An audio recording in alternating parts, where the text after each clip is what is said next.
Ang Jubilee Year, otherwise known as the Holy Year, ay isang natatanging taong itinalaga ng simbahan for the remission of sins and universal pardon.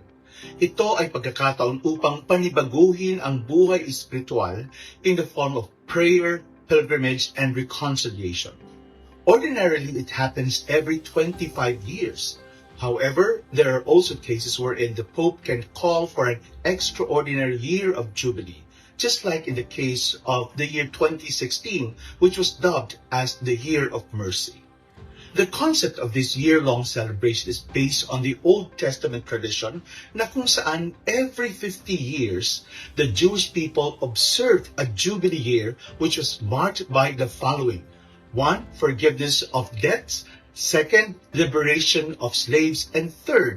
The return of land to its original owners. This occasion is rooted in the observance of Sabbath, the number 7.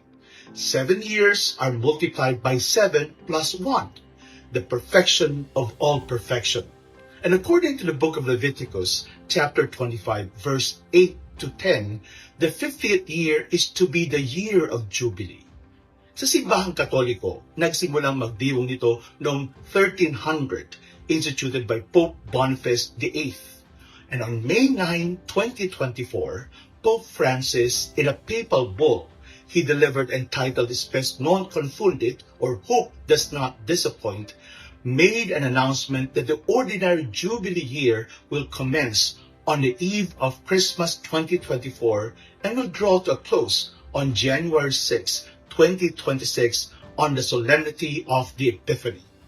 With the theme Pilgrims of Hope, the Pope emphasizes that this Jubilee must be a time of genuine forgiveness, reconciliation, and renewal of hope.